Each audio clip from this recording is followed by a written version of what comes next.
With the various amounts of clients that I normally have on a constant basis, a lot of them decide to state that they don't necessarily go by the scale. They go by the way that their clothes fit or something of the sort. And while I believe that is absolutely true, I do have to say that the scale low-key kind of plays a part, but it's not the end of the world if it's not where you want to be.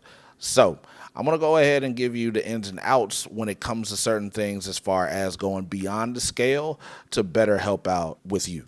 What's going on, everybody, and welcome to Beast Unleashed, the podcast where we break down the rights and wrongs of fitness, help you elevate your fitness game, and crush your goals. I'm Bernard Carter, your guide in this journey. In each episode, I'll be diving into what really works and what doesn't when it comes to building a stronger, healthier, and more sustainable fitness lifestyle. We'll be exploring the science behind fitness with research-backed insights, real-world studies, and expert discussions. Whether it's strength training, nutrition, recovery, or mindset, we'll be separating fact from fiction so you know exactly what you need to take your fitness to the next level. So, if you're ready to unleash the beast within and take control of your fitness journey, you're in the right place. Now let's dive in and unleash your inner beast.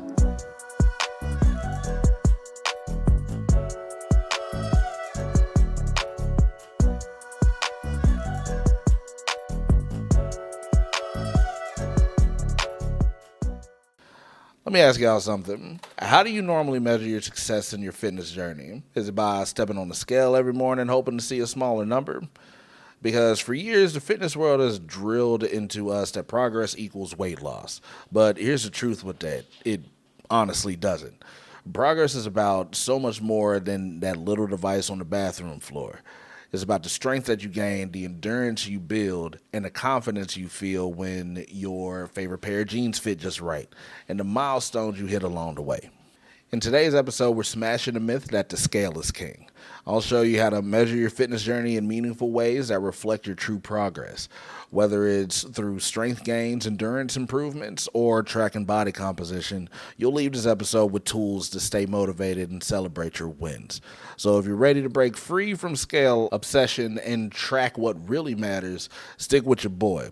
Let's go ahead and redefine what progress means together. So let's go ahead and start with the scale. And y'all already know what a scale is. It's a tool that's caused both excitement and frustration for so many people. The problem with the scale is that it's often viewed as the ultimate measure of success, but that's far from the truth. And I'm going to tell you why.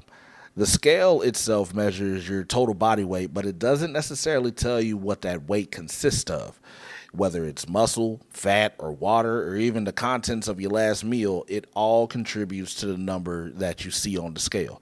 For example, if you've started strength training and you're building muscle while losing fat, the scale might not move much, or it could even go up, but that doesn't mean that you're not progressing. Daily weight fluctuations are also completely normal. Factors like hydration levels, hormonal changes, or even the time of day can cause the scale to fluctuate by a few pounds. And these small changes don't reflect your true progress, and it can be discouraging if you're only focusing on that number.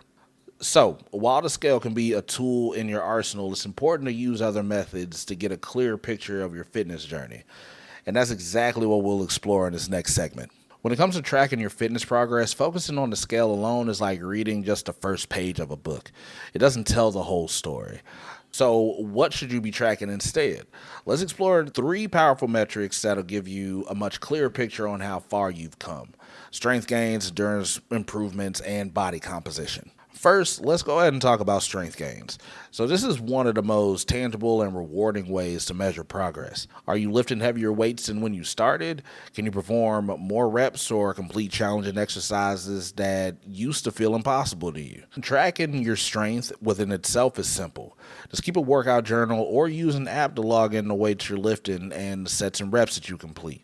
For example, if you were bench pressing 50 pounds for 8 reps when you started and now you're up to 75 pounds for 10 reps, that's undeniable progress. This doesn't just apply to weightlifting either.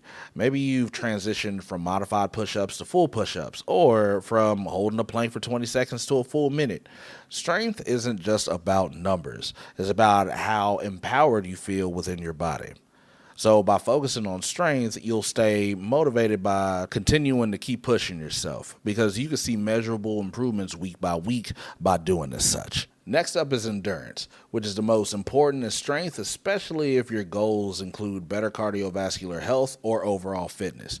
Endurance progress might look like running a mile faster than before, cycling longer distances, or simply working out without feeling as exhausted. If you're into cardio, start tracking metrics like time, distance, and pace.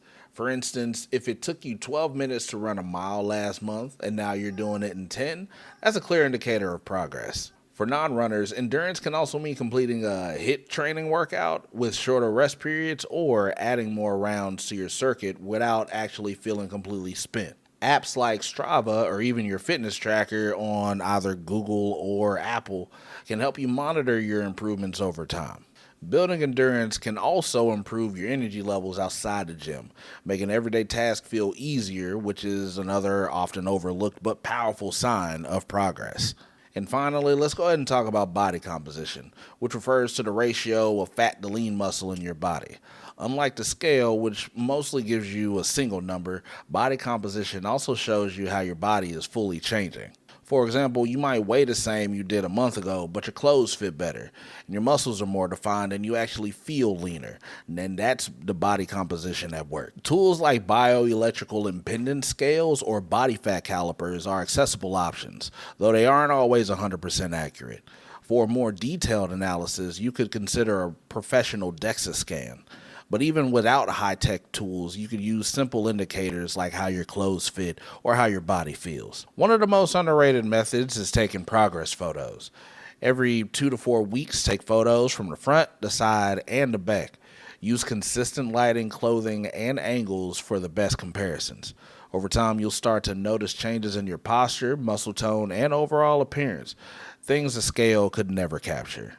Body composition reflects how healthy and strong you're becoming, not just from how much you weigh. It's a powerful reminder that progress is all about transformation, not just numbers. So, with that being said, strength gains, endurance improvements, and body composition. These metrics are the keys to seeing your real progress. They not only give you a fuller picture of your journey, but also help you stay motivated. So remember, the scale is just one small tool in a much bigger toolbox. When you focus on what truly matters, you'll start to appreciate how much your hard work is paying off. So let's face it, when it comes to fitness, we all want quick results. But the reality with it all is progress takes time, and two key ingredients will help you get there: consistency and patience. You've probably heard all this shit before. Consistency is key, but why though? It's mainly just because fitness is not about what you do once in a while. It's all about what you do on the regular.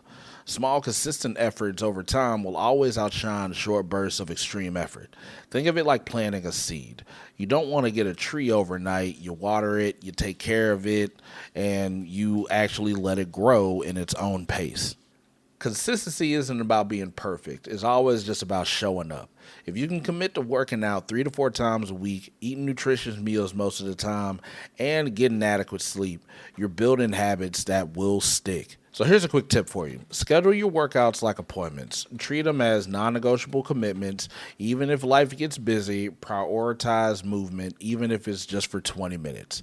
But remember though, the body thrives on routine, and the more consistent you are, the easier it becomes to stay on track. Another important point as well: progress isn't linear. There will always be weeks where you crush it and then weeks where you feel like you're just treading water and sucking ass. And that's normal though. What matters is staying consistent through those ups and downs. Patience, on the other hand, is about trusting the process. Real lasting results don't happen in days or weeks. They happen over months and years. Celebrate the small wins along the way, like lifting heavier weights, running farther, or simply just feeling more energetic. It's easy to compare yourself to others, especially with social media, but remember, everyone's journey is different. What matters is that you're making the progress at your own pace. Fitness is a marathon, not a sprint. We have always said that towards the end of our podcast, and I mean that with my whole chest. So take a breath, trust the work that you're putting in, and know that as long as you stay consistent and patient, the results will come. All in all, in fitness and in life, consistency and patience are your greatest tools. Show up for yourself day after day, and trust the effort that you're putting in is worth it. Stay the course, and you'll be amazed at how far you can go. Before we wrap up today, let's go ahead and take a moment to reflect on what we've covered. Tracking your fitness progress isn't about obsessing over the scale. It's about celebrating the many ways your body and mind grow stronger. Strength gains, endurance improvements, and changes in your body composition are all meaningful milestones that tell the real story of your journey. So remember, fitness is a marathon, not a sprint. I cannot stress that enough. Progress within itself takes time and is built on the foundation of consistency and patience. It's about showing up for yourself day after day, even when results aren't immediate. So I, for one, encourage you to start tracking your journey in ways that resonate with you, whether it's logging your workouts, taking progress photos, or simply noticing how your energy improves. These small steps can help you remain motivated and focused on your goals. And that is it for this season. And what's funny is that if you don't know, I also do stream on Twitch. So I actually recorded this episode on my Twitch channel. So as distracted as I completely was, this was actually a pretty cool experience. And I wanted nothing but to share this whole ordeal with my peoples. So this was actually pretty cool. And I also want to thank you for joining me in this episode and in this season of Beast Unleashed. And if today's discussion resonated with you, share it with someone who might need a reminder that the scale isn't the only measure of success. Don't forget to subscribe if you're on YouTube, leave a review for YouTube and or on Spotify, and connect with me on social media. I'd love to hear about your journey and how you're tracking your process. The last thing I want to say here is just remind yourself that fitness is about more than numbers. It's about becoming the strongest, healthiest version of yourself. So keep pushing, keep growing, and keep unleashing that beast within. Thank y'all for being here on this wonderful first season. Till season 2. Till next time, y'all stay hydrated, come together like butt cheeks, and I will check y'all later. Take care. And that wraps up today's episode of Beast Unleashed. I hope you found today's insights useful and that they help you move closer to crushing your fitness goals. Remember, fitness is a journey, not a destination. So take it one rep, one meal, and one mindset shift at a time. If you enjoyed today's episode, don't forget to check me out on Instagram, Muscle Mongrel Fitness, and I also have a Discord too. I'll provide a link for that. The Discord server itself has a whole bunch of information that you could utilize as far as gear that I use, books that I read, and fitness challenges that you could do during the week. So make sure you check that out. Until next time, y'all stay hydrated, come together like butt cheeks, and don't forget to keep pushing those limits. This is Bernard Carter signing off, and y'all take care.